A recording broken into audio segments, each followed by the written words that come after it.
Hey, it's me, Mother Horror, representing Nightworms today, and I'm sitting down with my friend and your friend, Max Booth III. I forgot you were talking to an audience, and I thought you were introducing yourself to me. And I thought, I know who you will. Hi. Hi, Hi, Max Booth III. I'm Mother Horror. I am Max Booth. Welcome You to have to your say the show. third. I always say the third. I don't say that. How come? It's too complicated. Okay. If I'm like meeting someone face to face and I bring that up, it sounds like, oh, I must be royalty or something, like, oh, look at this fancy guy. He has a suffix. So I don't mention it when I Dropped third. yeah. Although Okay. I'm glad I use it like in my byline. Because there's some politician, I'm not exactly positive which way he's leaning because I haven't looked into it too much, named Max Boot. And often on social media, people, I guess they mistype, or maybe it's like autocorrect. They type Max Booth instead. Yeah. So I'm glad I have that suffix, like kind of uh, getting me away from that. Plus, there's this guy, I think it's a guy, it might be a woman, I'm not positive, who writes a YA series called Max Booth Future Sleuth. I'm really upset about that. I had emailed them asking to fight on my podcast for my name back, but they Yeah. did not respond to my emails. Yeah. Yeah. Oh my God, that's hilarious. I had a little phone call there, but I decided not to take it because we are in conversation right now. Is this live? Live? Like it's No, well, people. no, we're just recording, but Okay.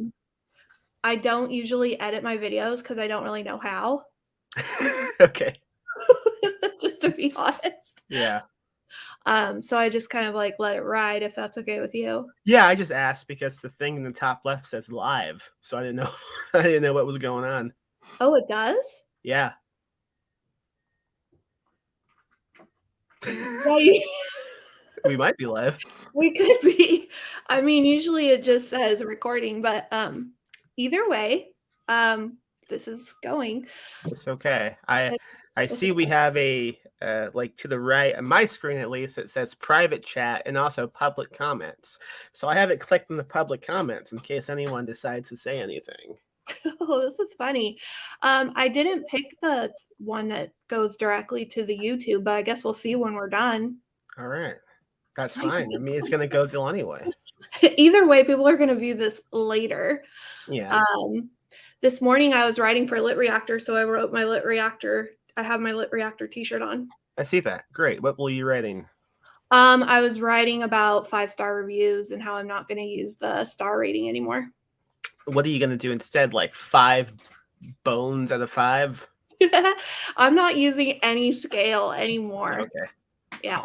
So I know some like extreme reviews are like 10 bloody anuses out of 9 or something. 10 out of 9, that's not how math works at all. I would almost think that like just one bloody anus would be like the best in that scenario.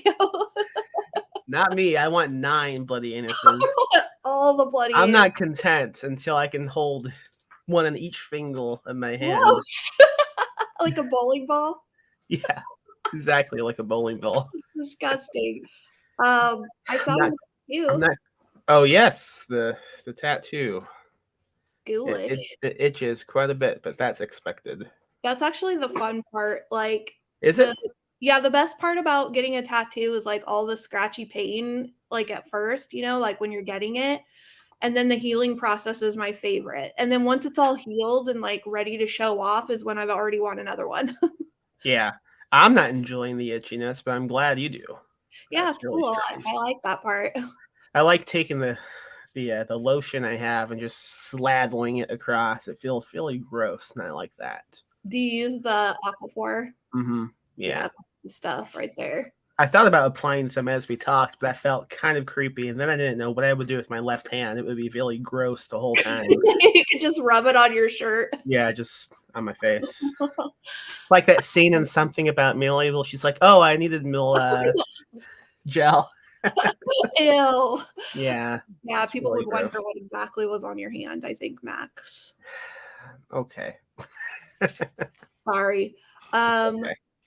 Speaking of Lit Reactor, let's talk about all the things that you do because the other day I was thinking about how your life is probably as busy or busier than my own.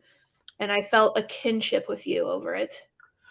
I think you have a more physically demanding duty because I am not constantly bringing in crates of boxes every month. This is like a once a month kind of thing where well, actually, with the backup of the supply chain stuff, I was doing it like more than I would care to admit. I saw the video you posted. It looked really dangerous, almost like a jackass stunt because you were going down a hill. I'm surprised you didn't shout like, "My name is Sadie. This is the Night Wilms challenge" or something. Yeah, seriously. I mean, I feel bad for the guys that bring me the pallet because they're always like, "Do you want me to try to go down the hill?" I'm like, "With a 1,000-ton pallet? No, I really don't want you to." I was impressed that you went with the the jack going down, like facing away from you.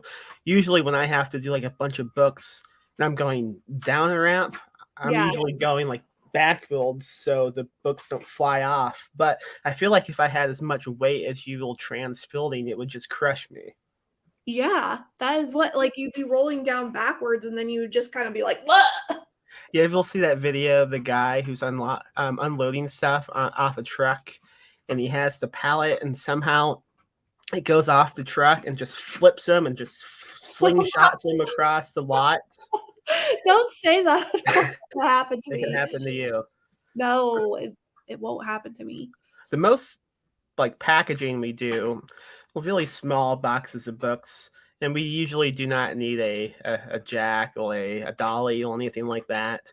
We just have boxes that we bring to the post office and just drop off and leave because we pay ahead of time and print out the label slips like most businesses do now, I think. Yeah, right? I mean, I don't know how you would keep up with the demand if you were doing it any other way, like, standing in line with all these packages would be a nightmare. We used to for the longest time and it sucked. Yeah, it does really suck.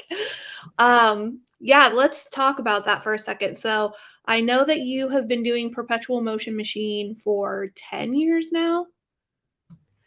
Yeah, my partner Lily Michelle and I launched it in July of 2012.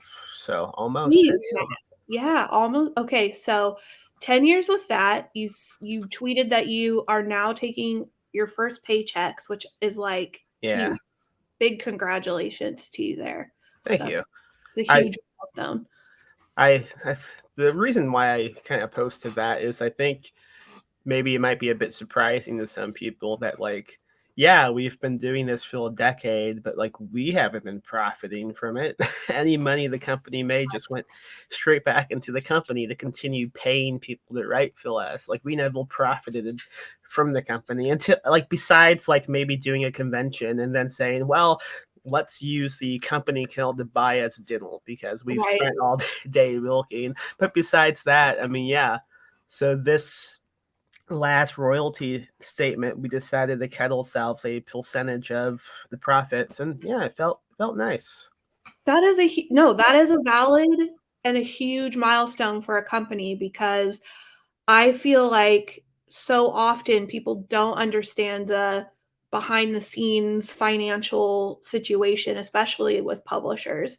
And a lot of times, all we hear are publishers who are kind of like not paying their authors and, kind of taking this almost hobbyist approach to publishing, but it's so, I don't know, just transparent to hear from Perpetual Motion Machine and how it's like, no, this is like a 10-year business in the making. We're not hobbyists. We've been putting our blood, sweat, and tears into it, and only now are we able to reap any of the rewards from that.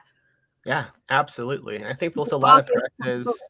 I think there's a lot of presses that do take like a paycheck straight off out of the gate without like thinking about how to pay the people who are working for them.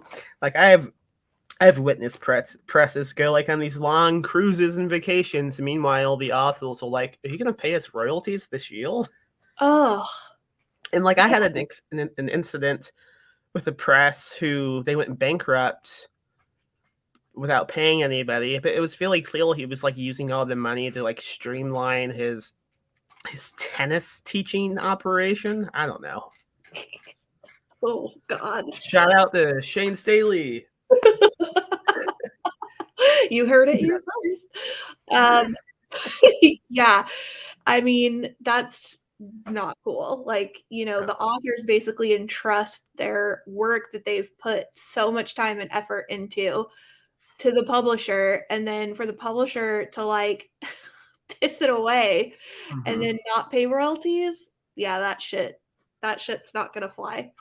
Something I find really annoying that I discovered like within the last year or so, and I think I've even talked to you about this on the phone, is like doing conventions and selling books at the tables. I've discovered a lot of presses like don't do the books on those correctly, and they are not paying the authors royalties on books they sell at cons. And that sounds crazy. Like, I found out about like maybe a dozen different presses that don't do that.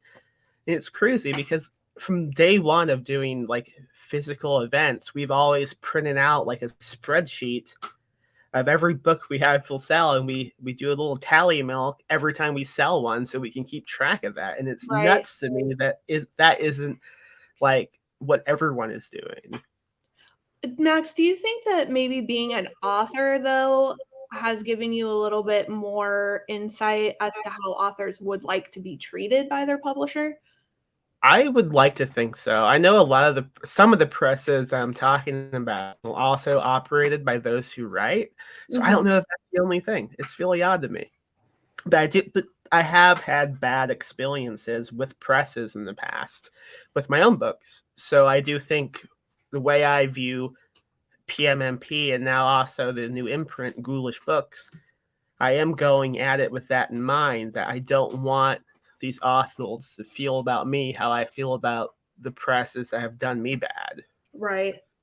Right. And you've had some experiences with some of your books, I know. So it is tough to navigate for authors to decide like where do I put my book where I know I'll be treated right. It's a hard Yeah.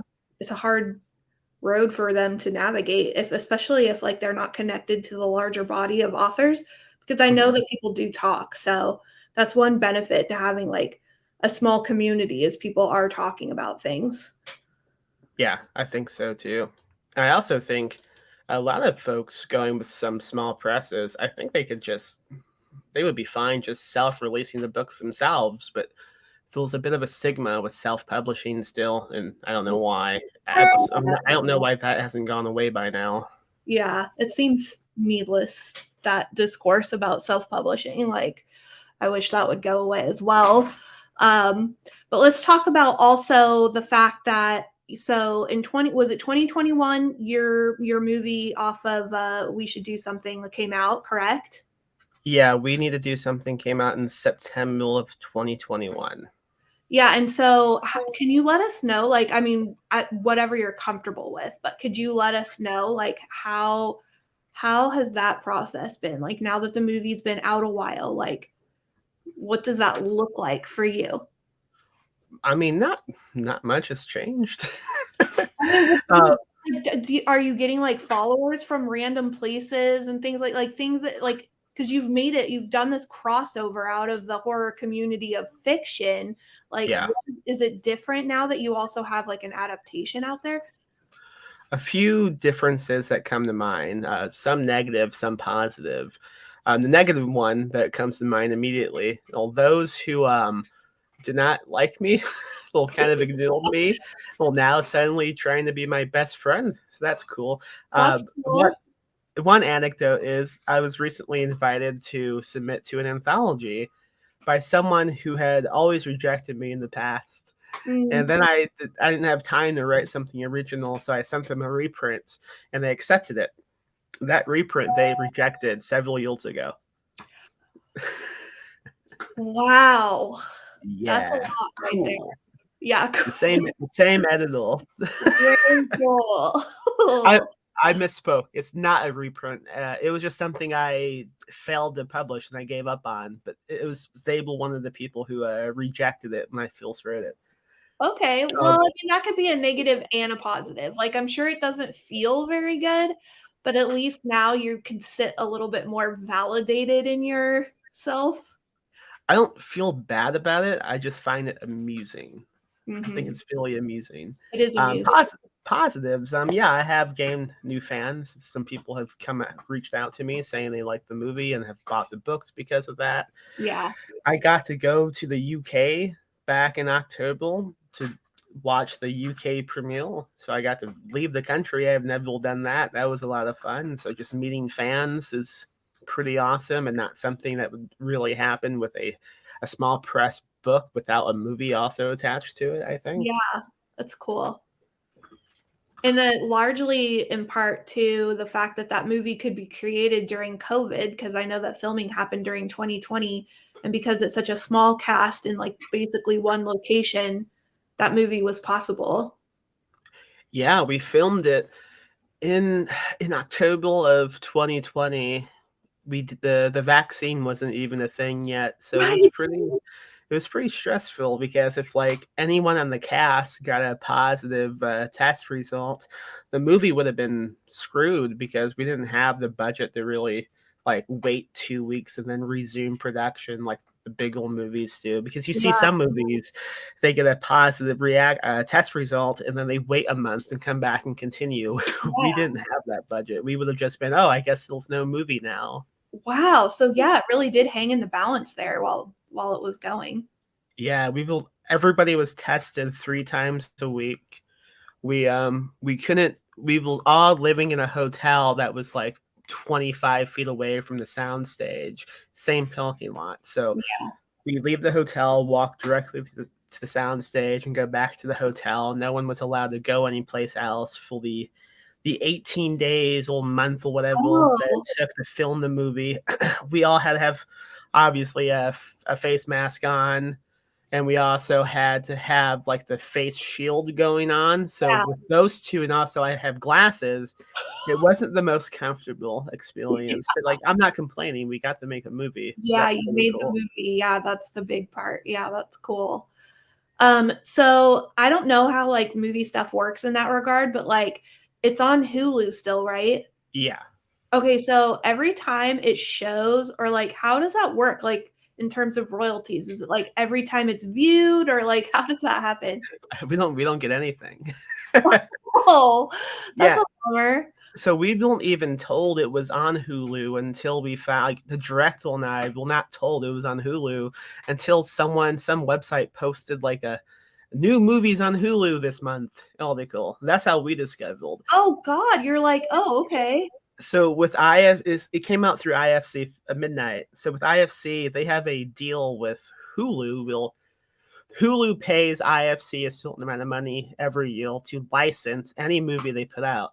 Then IFC just gives them the movie, they dump it on them, and then Hulu will just release the movie whenever they want. But IFC has no incentive to promote those movies Oh. because they get paid the same regardless. Oh, okay. So it's kind of like that. It's like the creators will kind of shafted in like any promotion or anything else because well, IFC got paid already, so they don't. No one gives a shit. Oh, okay, that's not at all how I thought that worked. Like, I had a friend who did, like, a Subway commercial back in the '90s, Yeah, and he was, like, collecting checks on that for, so long, like, 20 years later, he was still getting royalty checks for that Subway commercial. I think it's really different on cable TV, and Mm, Gone is the time where like TV creators were hoping to reach syndication because that would mean it would do reruns throughout all of time, I guess. Like Seinfeld, once they hit 100 episodes, that meant they would get reruns, and every time a rerun came on, they would get a certain amount of money. right. So with streaming, people can just click it anytime they want. So I don't think that's even a thing now. Oh, that sucks. I really did think it kind of modeled that whole situation. My friend keeps telling me that he keeps like turning the movie on Hulu when he goes to sleep and with the sound off just to leave it playing all night so I can keep getting stuff. I keep telling him I'm not benefiting from I this. don't I'm not get going to do anything. this. I know, because so many of us, I think, still think it works that way in terms of views and royalties and stuff, but Yeah. Now whatever. You need 'em. supposedly I am supposed to get a royalty from the movie depending on how much once it reaches like the budget and everything that IFC paid for it up front. But I am also told that with movies that movies never make a profit because there's always some shady accountant finding ways to like make that that line of money they need to reach before anyone gets a profit always higher and higher. Like, oh no, we spent like $50,000 on donuts that one day, so we have to keep going up. Yeah, that makes sense. That tracks, unfortunately. Yeah, so whatever I was paid up front is most likely what I'll see from that movie, which is fine. I mean, that allowed me to quit my job, so Yeah, that's great. That's right. You used to work at a hotel. yeah. I was doing the night shift. I was almost 8 years into it when I quit. Well, I good was, for you. I don't thank you. think a lot of people get to do that. So Nope, they just die. they die in their seat hotels. That's what happens. They die. And then the manager on duty takes the corpse and they just dig a hole out in front of the hotel. They dump the body and then a new one grows. Oh, speaking of, that's a perfect segue into your new book, Maggots. Yes, it is. Tell us about this book. Yeah. So the way the new book is advertised, like on the back of the book, it just said something cryptic like, on a hot summer afternoon in San Antonio, a dad and son bond after discovering three corpses. What the promo doesn't reveal is the three corpses are identical to the dad, son, and the mom, who is not in town at the time the book takes place. Oh, that changes everything. Yeah. So to reveal a bit more about the plot, the bodies will like not decomposed at all.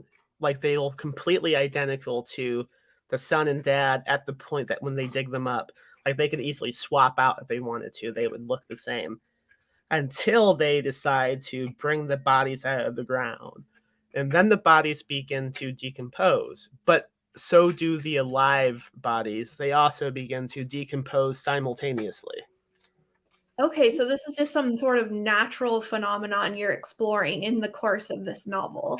Yeah, it's basically this dad and son, and also the dad's crazy best friend who comes over. He's big into like conspiracy theories and stuff, trying to crack this mystery and figure out what's going on before they finish decomposing.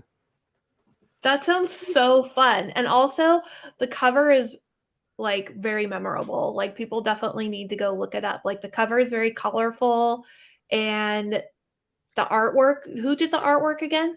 Corrine Halbilt, she does a lot of like odd three head images.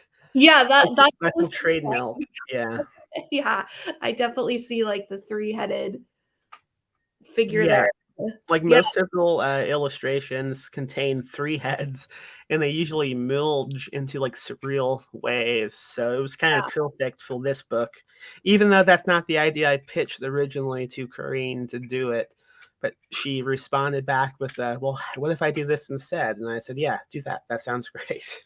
yeah. I love when artists have a real vision for something in terms of art. Like I've gotten to like pitch a few cover art stuff, and it's always just so cool to see what the artist comes back with, because it's almost like a hairstylist. Like, I mean, if you're gonna walk into like a salon or something and you have this like very specific thing you want done with your hair, it's almost like you should just trust them to be able to know what's gonna go okay on your hair, you know? It's the I same book cover. Like, here's this vision. Now you just go execute on it. Well, you just had that with Seth's book. You helped with the cover of that one. Yeah. Yeah, Yeah. and that was really fun because I did have like a mental image of what I wanted, Hmm. but I thought that like Matthew could totally execute on. He's great. Usually, like when I have him do a front cover, I don't even tell him an idea. I just go, "Well, this is what the book's about. This is the vibe I want. Whatever comes to mind, go fill it." And Yeah, only once have I had to say, "Oh, this is not right." yeah, you're like, nah. It was a Christopher Triana book that I published like before he got really big. It was a crime novel called The Ruin Season. And it's a book about a guy who trains dogs. And the cover Matthew sent me was a man in a business suit with a dog's head full of head. I'm like, this is the wrong mood, man. You're like, no. Yeah. He's like, how about this? I think he sold it to someone else like the same day I rejected it. So good for him. Someone wanted it. Definitely check out Matthew Revert's work if you're looking for. I mean, what would you say? Like, is he more of like a digital collage artist, or because I think a lot of his graphics he like enhances. They're like already there. Yeah, he specializes in image manipulation. So he doesn't draw usually, but Yeah. he will take many stock photos and what have you and turn it into something completely original and just awesome. Yeah. Yeah, I love those kind of covers. I mean, I love original artwork too, but I do like Don Noble's work. He's kind of the same thing where they take like a digital image and enhance it and manipulate it and fuck it all up. Yeah, it's good. He's also great with text, I think. He's good at designing text. Like the paperback cover of my book Touch the Night, he did the text on that, and it's just amazing. He didn't do the illustration, but he did the text design. I'm quite happy with how that came out, especially since the other eldest was struggling with the text, and it was like making all the great milk he had done like not look as well. So I sent it to Matthew. I was like, "Can you do something with the text?" And within one day, the cover was perfect. Yeah, I really have a lot of respect for people who know good font because Matthew Revert did my font for my Mother Horror graphic that I use on everything. And it's just like it's perfect. And I never would have been able to like download anything like it, on the internet. There's nothing available to that. It's original to what Matt did. So he's awesome. He's probably sound asleep. What time is it in Australia? I don't know. They're he's like going to bed in the future. Yeah. I think he goes to bed about now. Yeah, they're in the future. They're future people. I'll show you this cover he just sent me. Exclusive time. Okay. Look at the title on this. Moon Fellows. Yeah. Oh, I like that. 3 little moons. How great that is really good on the font. Yeah. Yeah. Who's that? Who's the author? Dangel Sladle. Oh, we're releasing that in, I believe, July. Yeah. So cool. It's a science fiction comedy about the original moon landing that no one talks about. Oh, I like that concept. Yeah. That's cool. It's really Vonnegut-y, which makes sense because Dangel is like Vonnegut is his favorite guy. So I love that. I have yet to read anything from Danger Slater. I need to fix that. I'll hook you up with this one. Maybe it'll be that one. Yeah. Yeah. I love everything he writes. I'm happy that I have a chance to finally publish him now, because he was with mostly just a John Skip's company, Fungasm, but I think he might be on hiatus right now. Oh, John Skip? Yeah. He hasn't released anything in a while with Fungasm Press, has he? I don't know. I don't know either. Let's call him up. Yeah. Beep, boop, beep, boop, boop. You take live phone calls on this? Yeah. That's cool. Do it. Okay. You have his phone number? No, I don't. I I was bluffing. Okay. Also, I apologize if you hear construction noises as well. Behind my backyard fence is just a bunch of construction machines right now because how fun for you. It's not fun.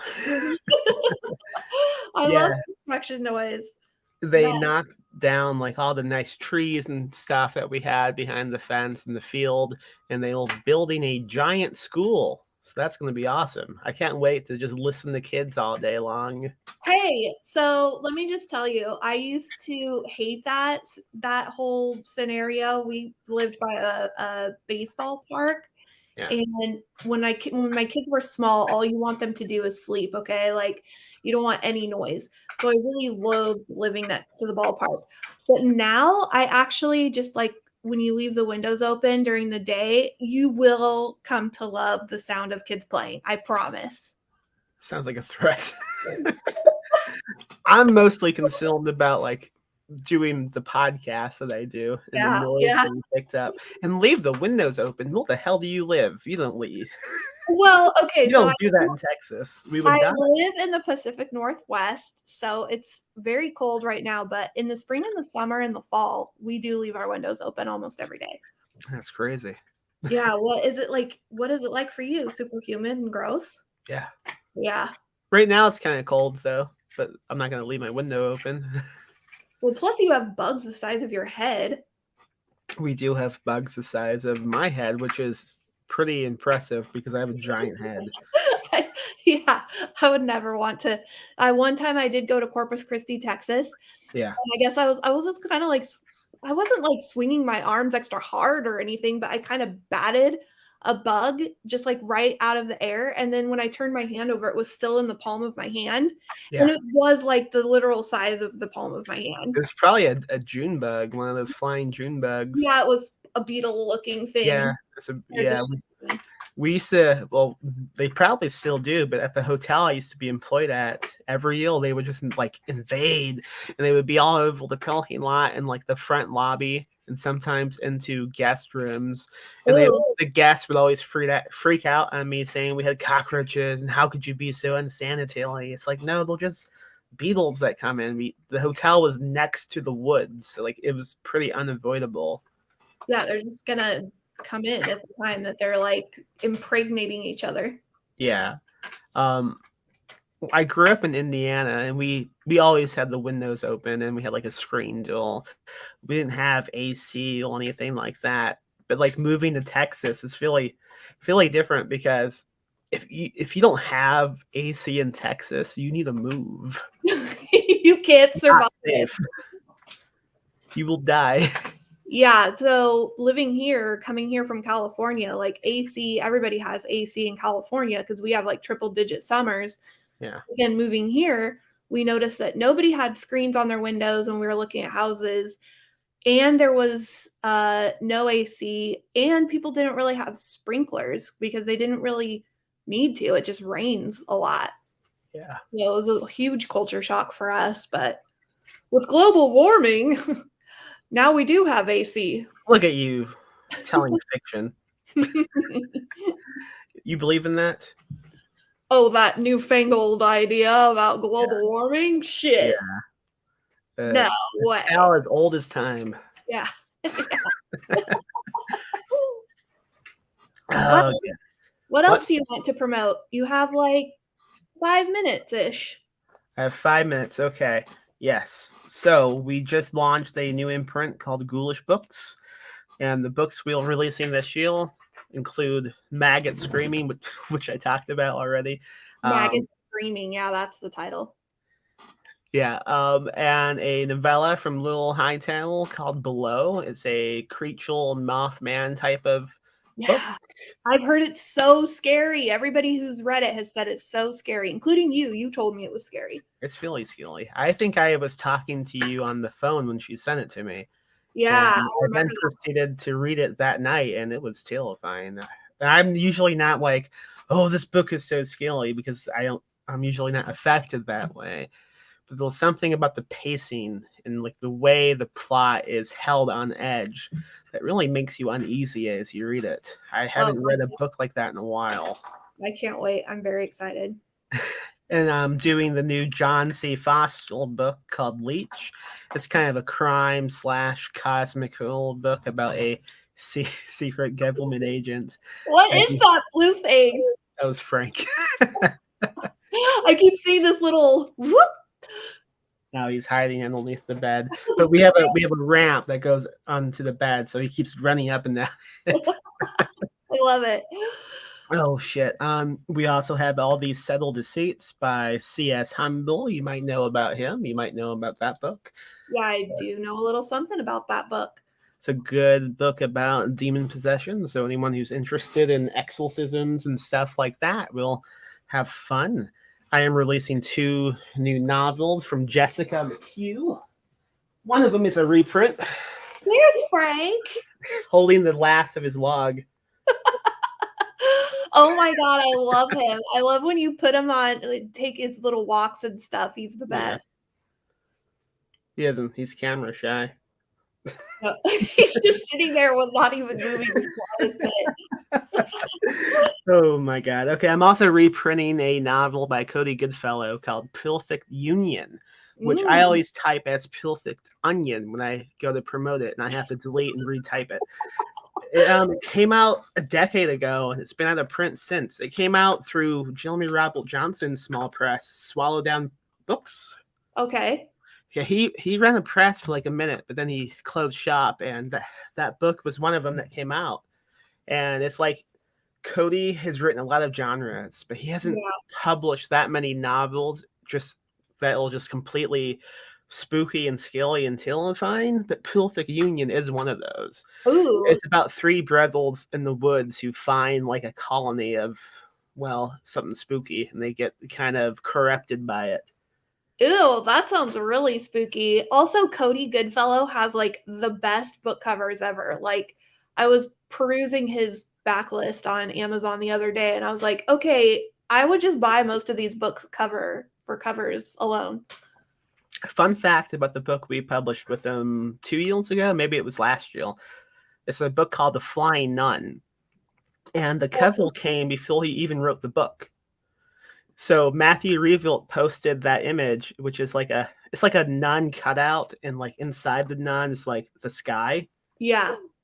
So he posted that on Facebook, and he said, title this image. And Cody commented, The Flying Nun, spelled None. Yeah. And I messaged Cody and I said, okay, I just bought that cover from Matthew. Now you have to write me the book. And then he did.